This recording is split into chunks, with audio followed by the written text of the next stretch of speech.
Okay, I'm not sure specifically what happened there, but ideally we're back. Everybody can hear me. So yeah, I'm going to continue as we were, and just make sure to have that ready to go. So yeah, not sure exactly what happened, but I see we still have a lot of people joined in on the session, so I'm going to continue as we were. And I say at the end we'll be doing a live Q&A. So I think you can hear us. So yeah, this is basically ThingLab and FreeSpace. ThingLab is our 3D printing department. We have a scanning division as well as a tracking division for motion capture. So if you do have anything else beyond 3D printing, we also have multiple 3D divisions. So you can feel free to join us for any of those too. Yeah, so from there, we'll be talking specifically about Formlabs. What you can see there is full ecosystem. Formlabs doesn't just offer resin-based systems, they also offer powder-based systems, so SLS 3D printing. We're happy to have a discussion about that, but today's focus will be mainly surrounding the resin system. Yeah, so Formlabs' idea basically is making tools that make it possible for anyone to bring their ideas to life. So these are engineering tools geared toward production scenarios to allow people to create end-use usable parts with resin printing or powder printing. And they're constantly expanding both on their machine portfolio and their material portfolio. So it's always worth checking back in if there's something that Formlabs didn't offer a few years ago. Perhaps that's something that they do offer today. Yeah, it's worth touching on Formlabs. Started about 15 years ago. Over 100,000 machines shipped globally. Over 300 million parts produced. And yeah, massive amount of distributors, factories, quality control systems. Along with that, there's a bunch of log data and data that goes back into the machines that help them develop each generation. So each generation of these machines gets faster, more reliable, and provide higher capabilities when it comes to both materials and yeah, as I say, machine capabilities. So today, we're looking at the full SLA range. So that includes the Form 4, the 4B, the 4L, the 4BL. The post-processing machines are called the washes and cures. And I'm going to get into the specifics of specifically what each of those mean when it comes to the different naming conventions and what that actually means for you as an end user of those machines and what extra capabilities each of those versions give you. And yeah, ideally what you're looking for with SLA printing specifically compared to other kinds of 3D printing is injection molded quality parts. And now the 3D printers today can actually rival the speed and cost of injection molding as well as the quality. So some of these parts that come out of the machines, yeah, as I say, like for like, with some materials, it's very hard to tell the difference between injection molded part and a Formlabs printed 3D part. So you can see hopefully some of the resolution and detail on those now. So talking about the dimensional accuracy, say plus or minus 1% on the XY. With the pixel size is what that's referring to. Yeah, the 50 micron pixel size. So it's the resolution at which it prints on the XY. Yeah, so behind me, we have some of these things. We have what this whole SLA ecosystem is built of. We have the printers, which you can see in the photograph there. They're the core workhorse of this ecosystem. They are things actually producing the parts, handling the files, and then, yeah, getting it ready for you to post-process. The materials, at the moment, we have about 40 different Formlabs materials. We get into specifics of some of those later as well. And then the post-processing equipment. So once a resin print is finished, there is a small amount of post-processing that is required in order to get your final part, which is ready for use. And I will show you some of that in the demonstration in a few minutes. So yeah, for the Form 4 series, as I say, you have the 4B and the 4L, the Form 4, the Form 4B, the Form 4L, and the Form 4BL. Essentially, the main differences on the Ls is the scale of those machines. So yeah, with the scale of the Form 4Ls being 353 by 196 by 350 in their build volume, and the smaller machines, the Form 4 being 200 by 125 by 210 in their build volume. Yeah, so with Formlabs, as I say, due to the years of experience in building machines, the feedback given through the log data, and the constant development that goes into the software and hardware in these, they are now basically the most reliable resin-based 3D printing system on the market with guaranteed 99% reliability. And this has been independently tested in order to kind of verify those numbers. so against a few other benchmark SLA machines. The materials, toward the end, I'll get into a little bit of how you can actually specify and choose the materials that are going to best suit your product.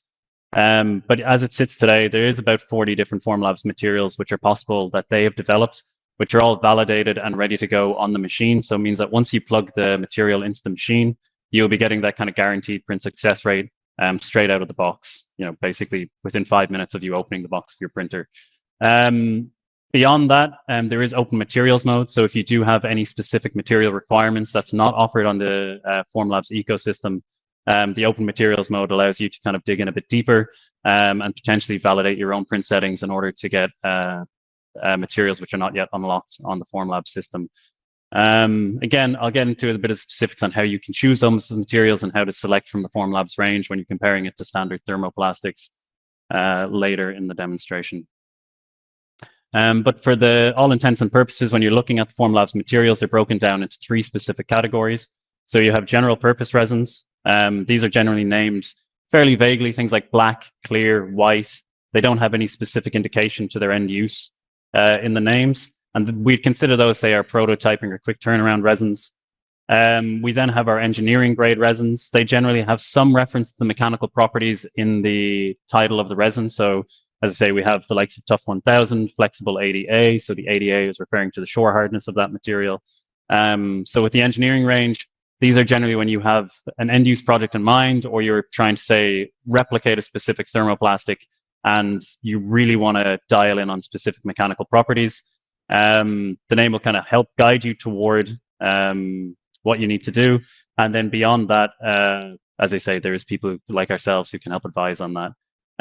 Next, we have the medical range. The medical range covers both medical, dental, and something which I guess is not as often talked about is the likes of skin-safe products. So if you are a product designer who's, say, doing a small batch run of parts which you plan to sell to end-use customers, say, I don't know, like a toy manufacturer, something like that, we do have a range of resins which are suitable for end-use skin contact and regular use with people. So yeah, we have the biomed materials, again, an indication to the biomedical qualities of that, or the dental materials, which may have, literally dental written in the name. So that's kind of the breakdown of the 3 categories of Formlabs materials. For what you need on site, essentially for the smaller machines, you need a bench space of about 2 meters to fit them all in. For the larger machines, you need a little bit more than that. You space them out about 30 centimeters apart, and adequate power requirements too. So yeah, we can send over some of the specifics on that. I'm conscious that I'm rushing through a little bit of this because of the separation at the beginning of the call, and I'm also keen to get into the actual demo itself. So yeah, maybe I'll quickly head back to one of the cameras so you can actually see what we're working with. So yeah, behind me, we have 2 machines. We have the Form 4 and the Form 4L. I'd say for most intents and purposes, we can think of these machines as sister machines. They operate basically in the same way. They have a very similar function. The main difference between the 2 machines is obviously the scale.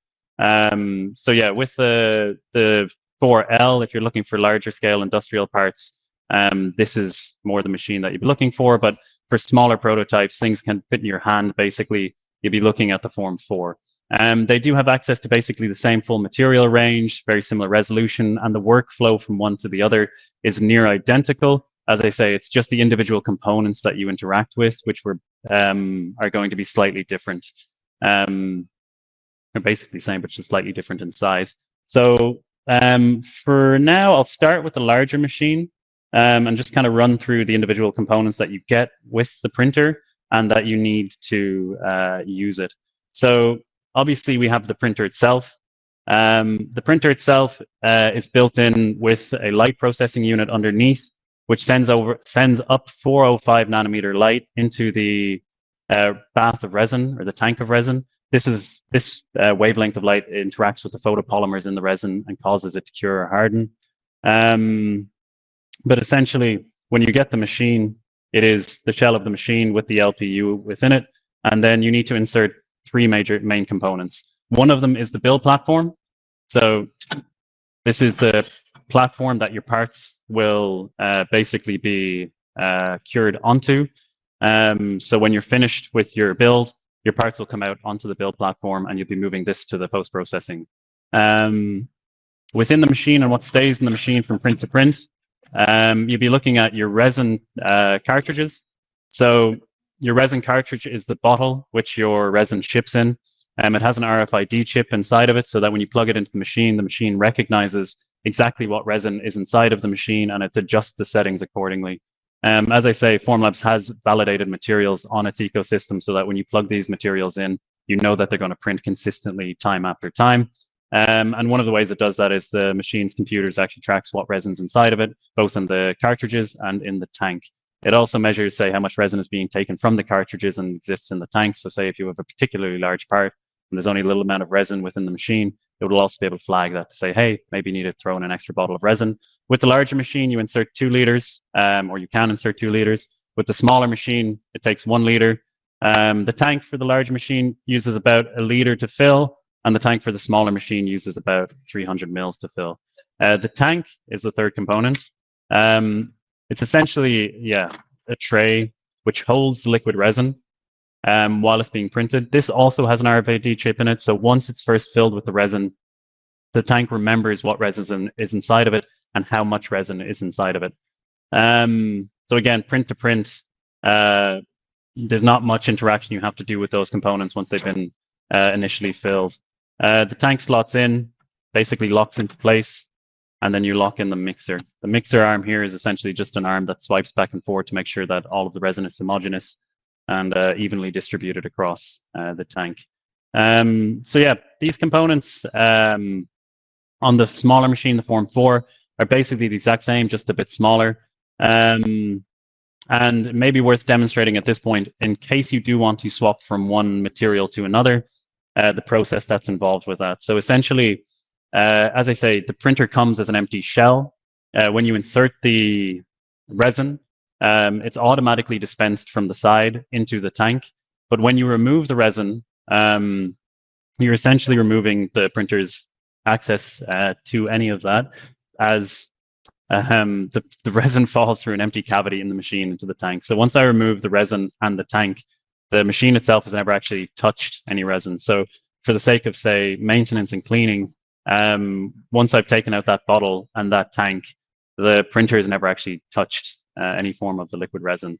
So you basically put this down on a shelf, have your next tank ready to go, remove the 2 bottles of resin, and once those are removed, you can grab your new bottles. Again, the machine itself has recognized that these bottles have been removed and that the tank's removed. And when you're ready to go for your next material, you essentially just insert your new bottles of a different material. You grab them both, and as I pop them in, I don't know if you can hear that through my headset, but the machine beeps to let you know that it's aware that the resin bottles have been put in. And then again, you just grab your tank, whether that be of the same material or a different material, and then you slot it into the machine.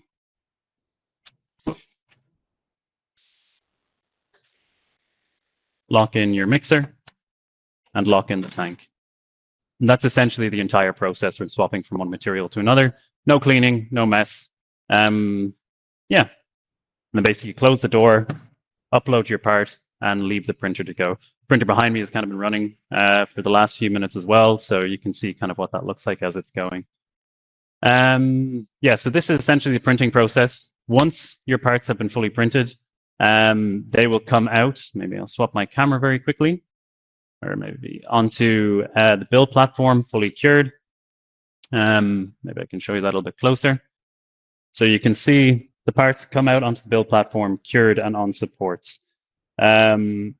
So essentially, once you have your parts, which are fresh out of the machine, they still will be slightly tacky with liquid resin.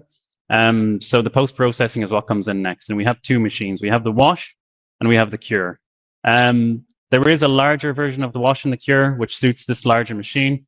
Again, for all intents and purposes, they are very, very similar machines. It's essentially just the scale of them, which is different. So yeah, once you have your parts which have been washed, we do recommend wearing nitrile gloves while handling the resin. So essentially, we just pop on a glove. I washed these just before we started it, so I wouldn't have to wait for them to come out. Yeah, but essentially, once you have washed them, you have two options. You can either remove the parts from the build platform and throw them into the cure while on supports, or you can basically remove them from the supports, as I just did there, and cure them without the supports on top. So let's just swap back to that camera. So yeah, as I say, this is fresh out of the printer. Remove the parts from the supports after washing, and then you're essentially going to move it over into the curing. So similar to the printer uses light to cure a liquid photopolymer. And in order to boost the materials to their final peak mechanical properties, there is an additional curing step required. Generally, coming out of the printer, your parts are anywhere to about 80 to 85% of their peak mechanical properties. By curing them, you basically bring it up to the top possible mechanical properties that the material is capable of. So the cure uses a mixture of light and heat in order to boost those mechanical properties. The lights within the cure are the exact same lights that are in the, or the exact same wavelength of light that is used in the printer. So it's 405 nanometers. And with the, say, Form Cure 2, which we have here, you have presets built into the cure, which you can select so that it chooses the right heat and right amount of time in order for the parts to cure to their proper properties. So you choose what settings you want on that, and then basically you just set it to go. With the standard materials like I've chosen here, gray, it takes only 1 minute to cure. There's a lot of very intense LEDs within these machines that allow it to cure extremely fast. People are familiar with other kinds of resin printing. You may know that some cure cycles may have taken anywhere from 10 or 15 minutes for more to more advanced materials taking maybe an hour, 2 hours. So standard materials here, we're looking at about 1 minute. For engineering materials, we're looking at about 10 to 15 minutes. Yeah, and so that's essentially the full workflow. So you're looking to move your parts off of the build platform into your washing solution and then over to your cure. Again, washing depends on the material itself. It can take anywhere from 5 or 10 minutes to maybe 30 minutes, depending on the resin. Said resins are all very different formulations, and for the solvent to work accurately, it just needs to take more time depending on what material you're looking at. I did mean to say there is a Q&A function within the stream. So if anything I've said doesn't make sense or you do have any specific questions, please feel free to leave a question there, because toward the end I'll go to answer it. Yeah, so that's basically the full workflow. Again, happy to answer questions on that further. That cure is now finished, so now this part is completely ready. Maybe just quickly swap to show you what that looks like. And yeah, so that's our final part. So this is, yeah, basically a fitting, I think, for a light with some threads on the inside. But yeah, that's your full workflow for printing. And so, as I say, I had it just washed before we came in so it could dry off a little bit from the IPA. I generally like to leave it a few minutes just to air dry from the IPA before curing. Yeah, and let me just quickly swap back then, because we have a quick demo of how that actually the print engine works. So as I say, underneath the tank, you have the engine of the machine. So you basically have an array of high-powered LEDs using 405 nanometer light, which is shot up into an array of lenses. The lenses redirect the light into collimated light. So it's basically perpendicular to the build platform and evenly distributed in strength across the entire build platform. This hits basically a masked LCD screen, which you basically chooses your layer, allows the right shape of light to come through for your slice of the layer, and yeah, basically would cause the resin to cure in the specific shape that you need. The build platform then raises slightly, allowing a bit more resin to flow underneath. And one of the nice tricks of the Formlabs system is this kind of dimpled layer on top of the LCD, which allows for airflow to come in underneath the tank and for the peel forces to be reduced when the part is trying to separate itself from the tank. As for very momentarily, there's a bit of curing that happens between the plastic film of the tank and the part. And yeah, that air just allows it to quickly be released. Let's see if I can get past that slide.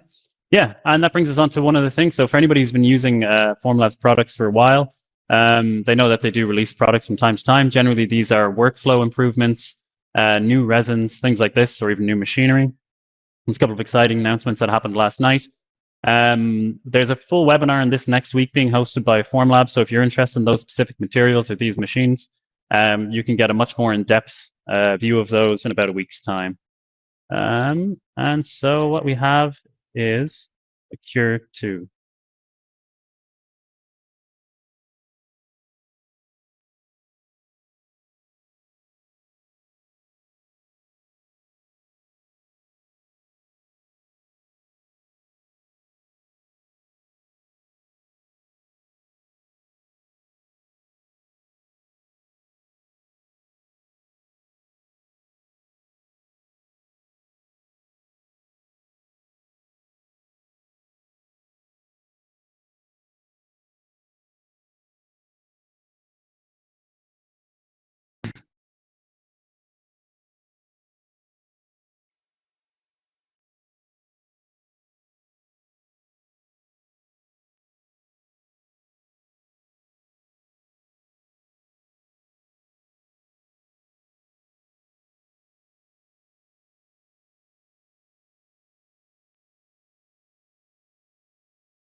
Yeah, so what was launched yesterday machine-wise was the Cure V2. So previous generations of Formlabs machines, we had a large version, or previous generation of the Form 4L, and that had a Cure, which was a Cure V1.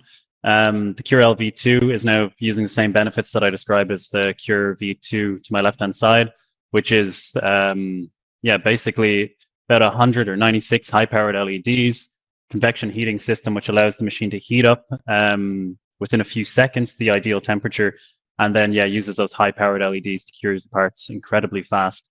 Now larger than ever as well. So it's now probably the largest cure ever released by Formlabs, and it's now capable of fitting anything that you could possibly print on any of these machines. As I say, whether that be multiple cycles of prints coming out of the smaller machine or very large industrial parts coming out of the Form 4L. Compatible with all Formlabs printers. So that goes from if you have previous generations like the Form 2 to Form 3 or any of the Form 4 series, this new Cure will also benefit you in that if you're using an older machine, it will still improve your post-processing times.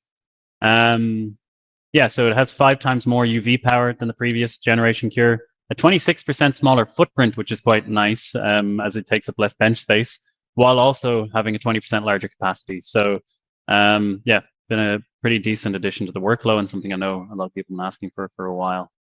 The next 2 things that we have essentially is 2 new material launches. One of them is completely new, which is a TUF 1000 V1, and then one of them is a version 2 to the previous generation of the TUF 2000 series. This is the TUF 1000 V1 is the most compliant, impact-resistant resin that Formlabs has ever released. This is very much similar to HDPE if you want to compare it to a specific thermoplastic. So what you would use this for predominantly is parts that need to go through, say, thousands of cycles that need to bend and flex continuously. So the likes of clips, living hinges, gears, as it also has a very low friction, so it's good for parts that actually move and rub against each other quite a lot. And this is replacing the previous generation material, which was durable. Durable has been around for a few years across several generations of Formlabs machines. So this will be eventually discontinued from the Form 4 series. Again, not for the next while. They tend to have a sunsetting policy depending on usage and the amount of material still being used out in the field. In the long run, this will be the replacement to durable for those very compliant, flexible parts that need a lot high impact strength without breaking. The next one is in the TUF family as well. So the TUF 1000 is actually an addition to the TUF family, which is a kind of series of TUF materials within the Formlabs range, which is the TUF 2000. So this is actually the strongest material in the Formlabs range. It would be more considerable to ABS. It's ideal use cases are for the likes of jigs and fixtures and things that need to hold their shape and resist creep over time. Or even say snap fit assembly, something that needs to kind of snap into place once and hold its form and shape over a long period of time. So you see some good examples there as well, like video game controllers or say a bike pedal, things that go through a lot of impact and a lot of wear and tear, but they need to hold their form, hold their shape, and last the test of time. So yeah, this is 3 times higher fracture toughness than the previous generation of Tough 2000. Has a little bit of a darker, more matte finish, and also has an improved scratch resistance too, so a little bit of a smoother finish. Yeah, and both of these materials are available as of today, $263 per liter. There's about, I think, a 6-week lead time on shipping, as we're just getting these basically delivered as a launch was today. Yeah, and bulk discounts can start from 30 liters onwards if this is a material you see yourself using quite a lot. Yeah, and both these materials also improve on the previous generation in how they perform under heat and stress. So the heat deflection temperature has increased for both the Tough 1000 compared to the durable and the Tough 2000 V2 compared to the Tough 2000. Yeah, so now I'll kind of get into a few of the most common FAQs people ask around SLA and specifically the Formlabs products.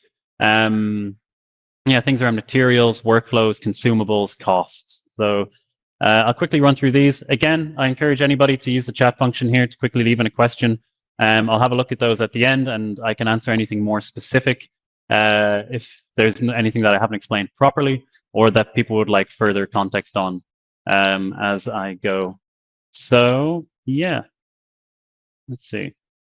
Yeah, I know I actually have stumbled over the names of these throughout the webinar. And with Formlabs, they have the naming conventions are quite good, but to understand them helps you actually choose which material best suit your needs. So whether that be 4, 4L, 4BL, 4B, they're all quite similar, but they all mean slightly different things. And to break it down to its most simple, it's basically kind of asking you what you need your parts to do most of the time. So the B is probably one of the major components, which is biocompatible.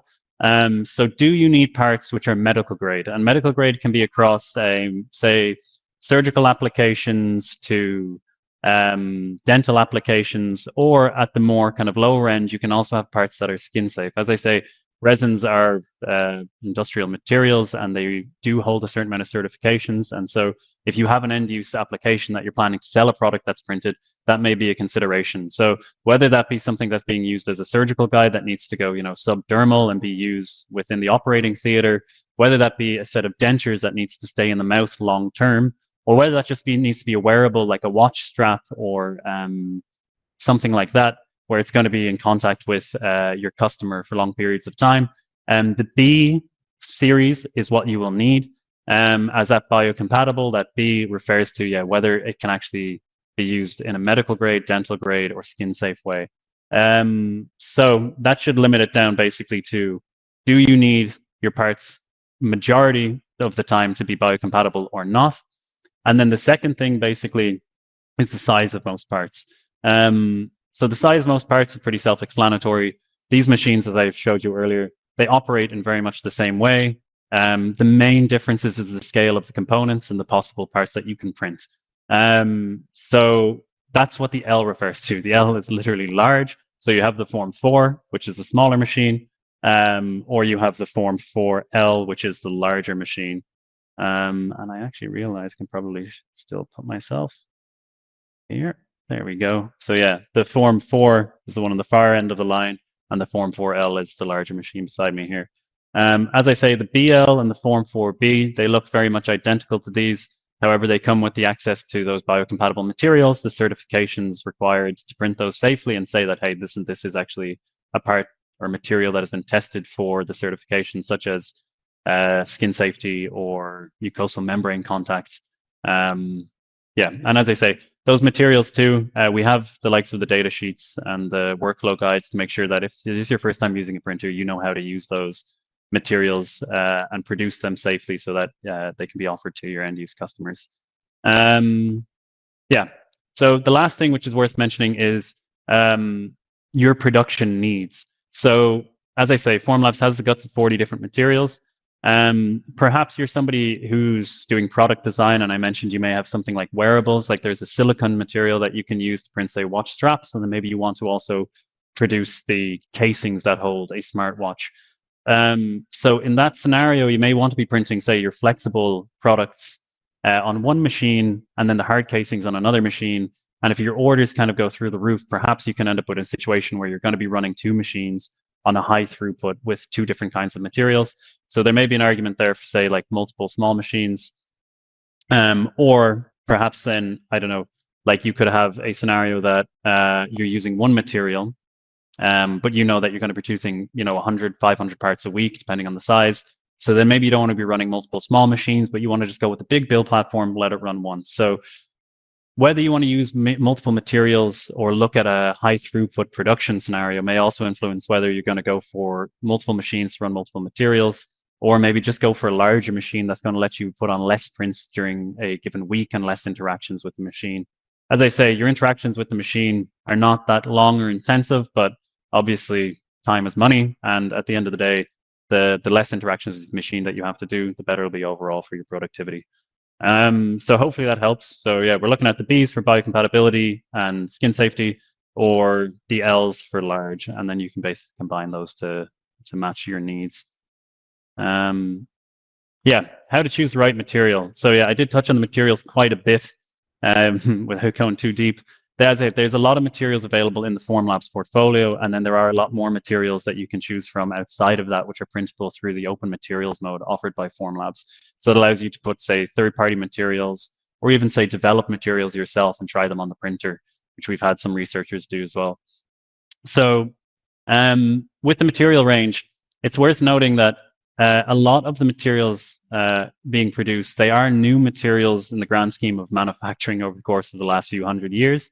And so they have new names, they're new formulations, but in the end of the day, what you're trying to do is get them to work towards your mechanical needs for a project. So if you're trying to replicate a specific thermoplastic, or you have something you're machining already, we can advise directly on what material is going to best suit your needs to replace those. But alternatively, as I say, the naming conventions can be one thing, but you need to look at, basically what is your application. So for example, it's going to be prototyping. It's not something that you're going to be using for a long amount of time. You can go with the general materials and kind of forget about the engineering materials, because you're just going to be printing out iterations of this over the course of a week, dozens of parts, just to see how it feels and works and fits. But then again, if you're going into the engineering grade of things, maybe there are specific mechanical properties that you need, whether that be a specific tensile modulus or a specific heat deflection temperature. We can advise on that as well. And then it goes further into what we've discussed about biocompatibility, certifications. And if you're not using a Formlabs material, the main thing to focus on if you want to use the open materials mode in order to use a third-party material in a Formlabs system is the 405 nanometer light. And that's the type of light that causes the resin to cure. So you just got to make sure that whatever you're purchasing is a 405 nanometer photopolymer, which will allow you to cure using the lights that are built into this machine. And beyond that, there is a free tool on the Formlabs website, which you can kind of see on the left-hand side there, which allows you to break down. You can actually select your mechanical properties. You can select the printer that you have or the biocompatibility certifications that you need. And after you've kind of filled out your requirements, it will give you a selection of materials which suit, ideally just one material. And then you can also use that kind of spider graph to actually compare like for like materials to see what's going to suit your production best.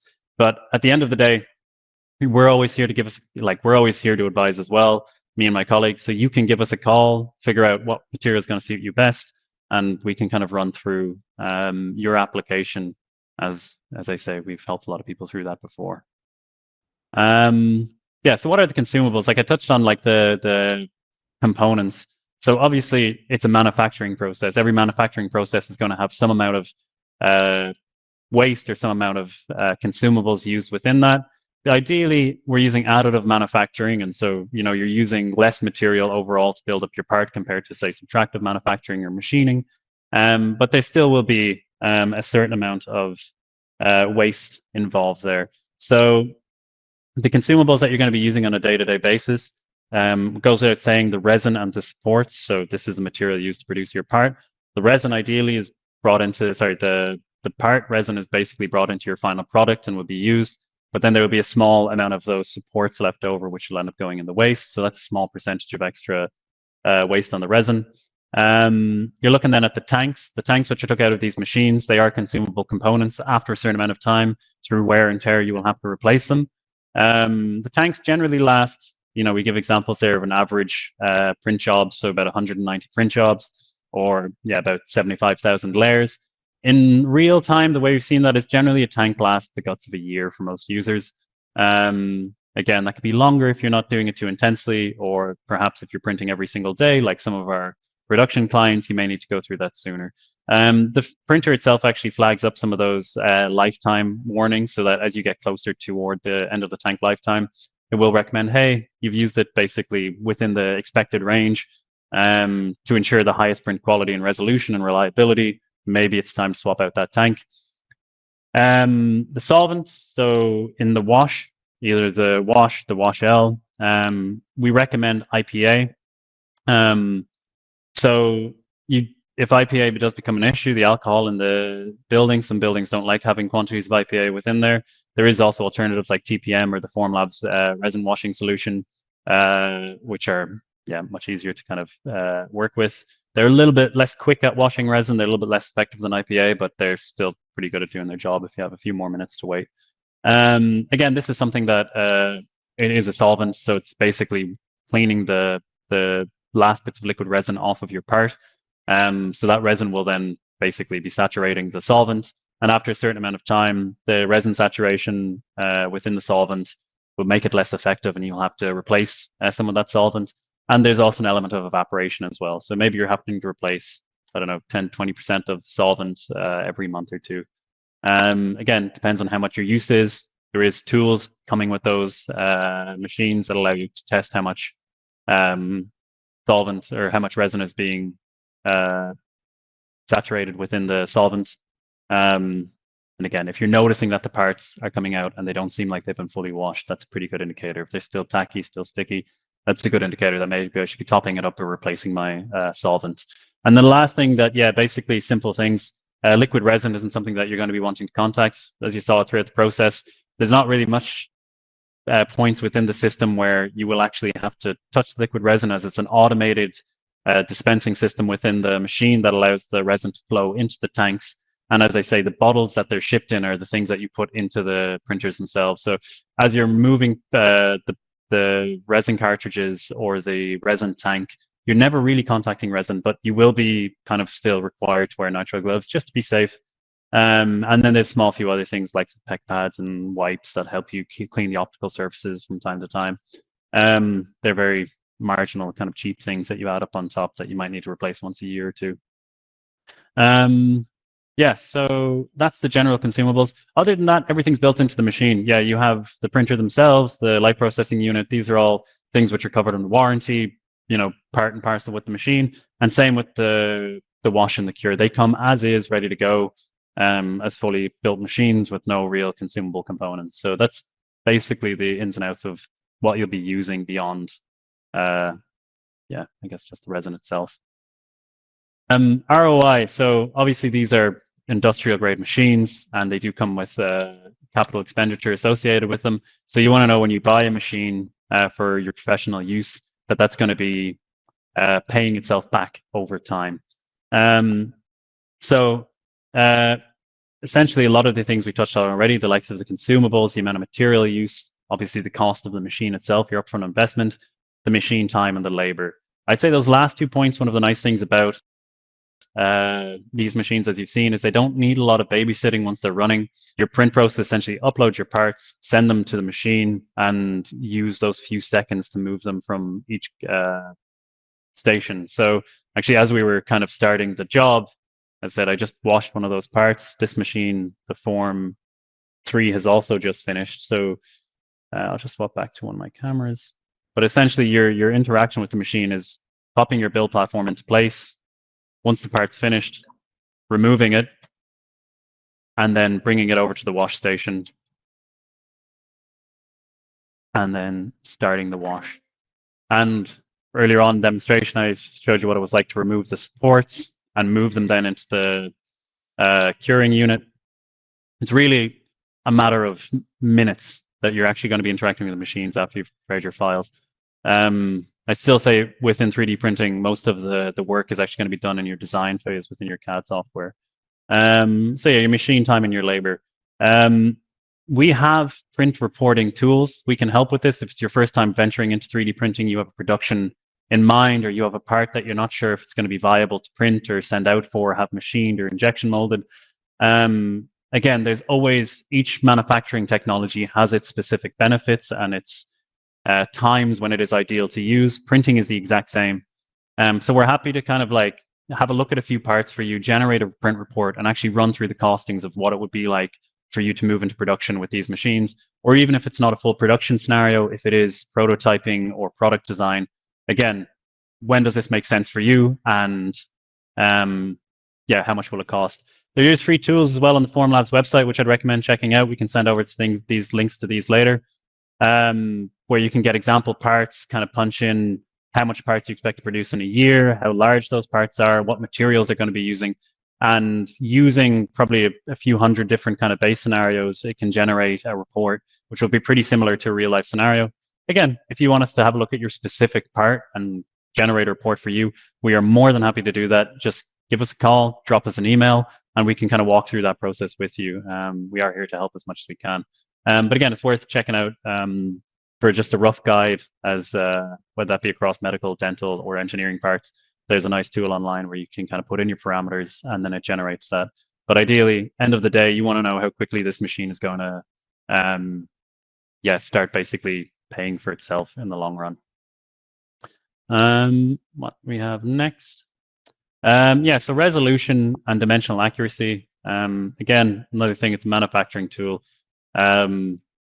These things are incredibly precise, and they are incredibly high resolution. As I say, at the lowest Z height, you're looking at 25 microns, which is like, less than half of a human hair in breadth. And then on the pixel size, so on your XY, you're looking at, on the Form 4, 50 microns in size, or the Form 4L, because of the nature of just basically the way the pixels are oriented on the 8K screen versus 4K, you're looking at about 46 microns in size. Your tolerances, again, depends on the feature sizes, so it's worth noting that as things get larger, obviously your tolerances shift a little bit. But for parts that are sub 30 millimeters, you're looking at about 0.15% in either direction. Parts that are kind of larger than that, from 31 to 80 millimeters, about 0.3% plus or minus. And then again, for really large parts, 81 to 150, you're looking about 0.3%. Slight differences between the two machines. You can see those stats listed there, or hopefully you can, if I was showing the right screen. Apologies for that. Forgive me there. Maybe I'll give that a few seconds. But the second thing which you got to be considering is the fact that we're also looking at what you're actually trying to design. So as I say, if you have boreholes, engraved details, embossed details, maybe you're making an assembly of parts which are actually going to be coming out like gears that are going to be wanting to be functioning straight out the printer, you're going to have to be aware that there is some tolerances that you're going to have to abide by. Formlabs have a design guide for this. The design guide for this is pretty comprehensive on different guidelines. We have about 3 of them listed there, but there's a couple of dozen specific design features. So again, similar to whether you be CNCing or injection molding, when you're designing, you're ideally thinking about what your final production method will be, and you're going to design the parts to work the best on that production method. We can guide you through that. Obviously, resolution is one factor that plays into that. Like, how small can you make a part? But then the second thing is like, does the technology suit that? And the good thing about 3D printing is that your geometries are pretty limitless when it comes to, say, I don't know, microfluidic devices where you might have channels moving through a solid part. It's pretty nice to print something like that where you don't have to worry about boring it out, say putting two pieces together, having a machine that you can print pretty complex geometries straight out of the printer. Again, there are obviously limitations to that, and it's worth checking out the design guide, or again, having us look at a couple of parts. But you're looking at highest resolutions on the Z height of about 25 microns. XY, you're looking at about 50 microns in the pixel size, with the tolerances in place there. Yeah, so moving on to the next slide. Apologies if I skipped one there by not going back to the slides.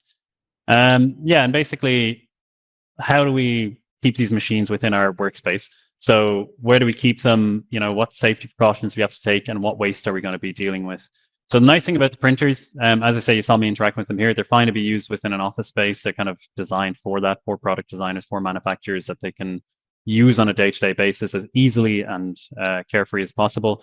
The main thing that you're going to be considering is that you want to keep all of these machines in a ventilated area, so space similar with Windows.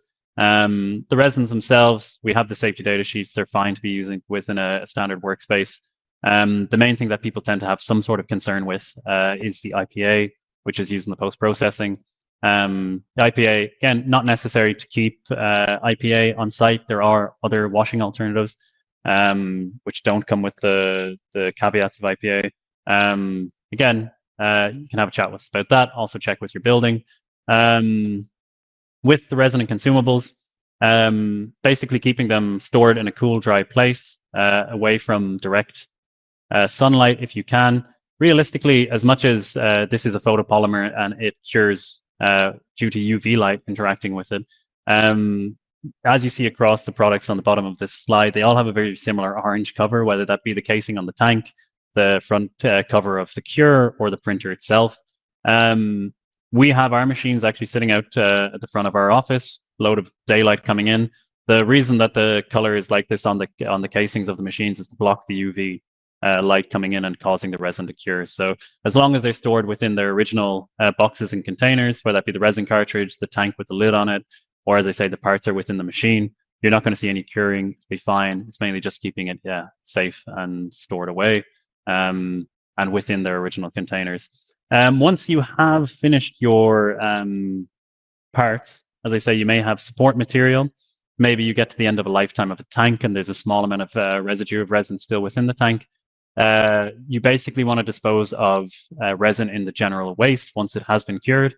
If there is any resin which has not been fully cured, such as in the bottom of the tank, it's recommended to just leave that out in the daylight, or maybe find a way to cure it. Basically, if you have a large cure, you can put a tank in there, or just leaving it out exposed to daylight for a couple of days. That'll harden it, cure it, and then it's good for the general waste.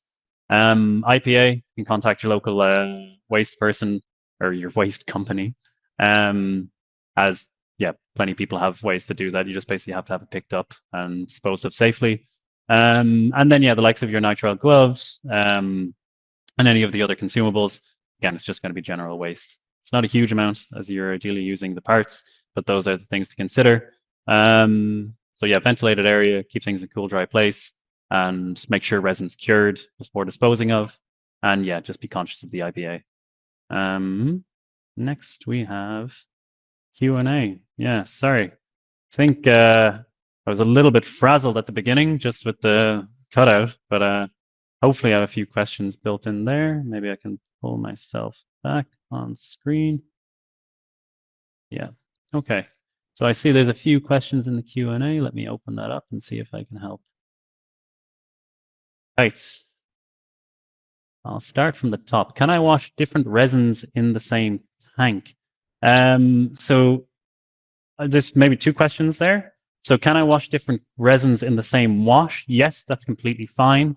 As I say, the IPA, you'll be topping it up and basically cleaning it as you go. So it becomes saturated. At a certain point, you'll want to replace a portion of that IPA or clean out your wash entirely and then have it topped up with new IPA. So it doesn't really care. It's just going to be removing the parts from the residual resin from your parts before moving it to the cure. If the question is in the tank, can you use the same resin within or different resins within the same tank? Ideally, no. So what I mentioned at the beginning is once you plug in the resin or this tank into this machine, what happens is that the tank is programmed to that resin.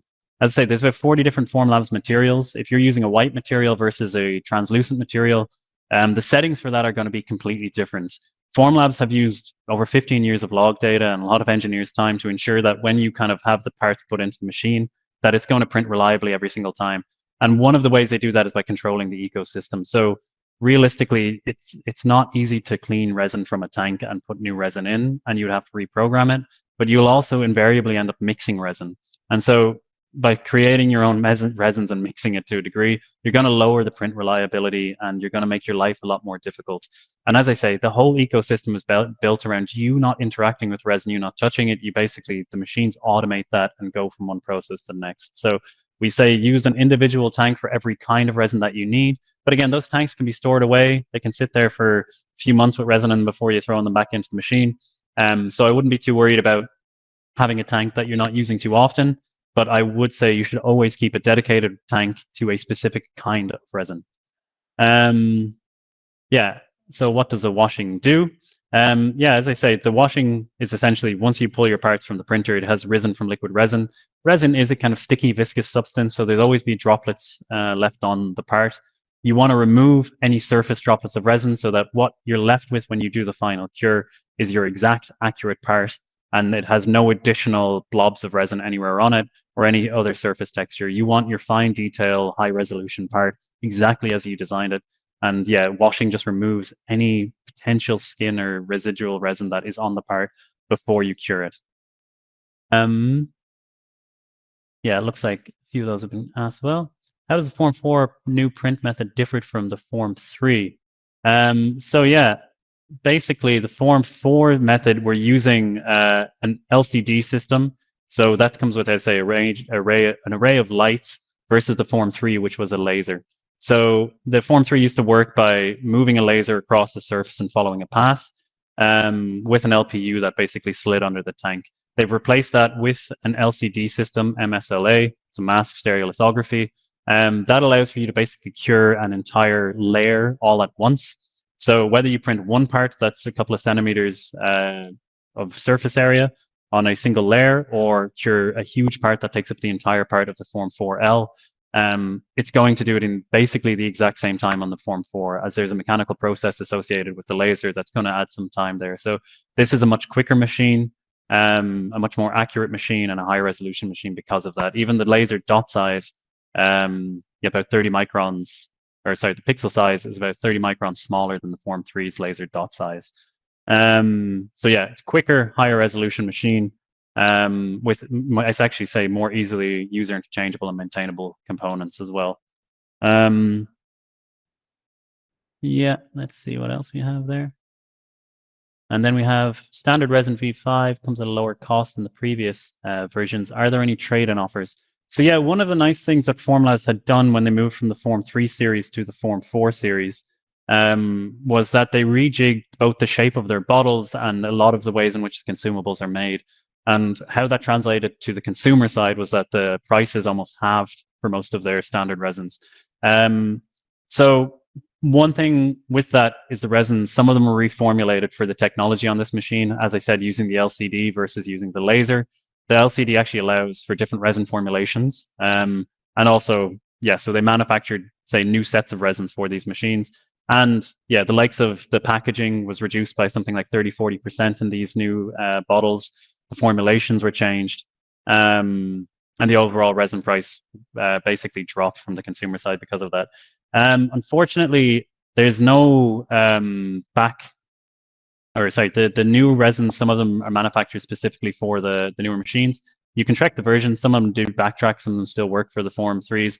But again, you'll have to check the version number. So a lot of the newer ones are V5 for these machines, and they don't backtrack to the previous machines. However, we do actually have an upgrade campaign at the moment for Form 3 users. So if you're interested in upgrading a previous generation machine, whether it be a Form 2 or a Form 3, we can help you with that, and we can actually get a bit of a nice discount on some new machines for you, both on the Form 4, the 4L, the 4B, and the 4BL. So if you have a previous generation machine, you're worrying about cost because it does cost to upgrade a machine. We're happy to actually do something of a discount on the newer machines. And beyond that, once you have the newer machine in place, you will also be benefiting from basically half the cost of consumables as you continue to produce parts. So yeah, do reach out to us because we're ideally trying to help people get that benefit. So we'll reduce the cost of the machine so that you can get the benefits of the reduced cost of consumables overall. Let's see. I think that was the guts of it, and I think I'm running a little bit longer than anticipated. So hopefully that didn't cause anybody too much hassle. If you'd like, I'm going to hold on just another few seconds So again, I'm here now. Feel free, drop in another question or two. I was hoping that I could do a live kind of a spoken Q&A, but it appears that function isn't working for me on this webinar software. So if you have a question, yeah, I'm going to hold on another minute or two. Feel free to type it out, whether that be on cost of consumables, materials, you name it. I'm here to help. And while I'm waiting, hopefully we get one or two more in. Yeah, I just want to say thank you everybody for joining. Sorry for the minor hiccup at the beginning. I don't know actually what happened there. I'm glad that I came back and everybody was still online. Yeah, and hopefully this was helpful. Feel free to reach out to us at ThingLab, FreeSpace. As I say, we're happy to take calls, emails, you name it.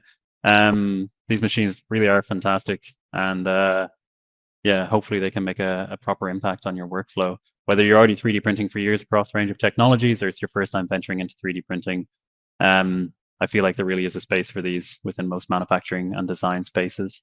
So yeah, I guess we can call it. Okay, thank you very much for everybody who joined. And yeah, have a great weekend.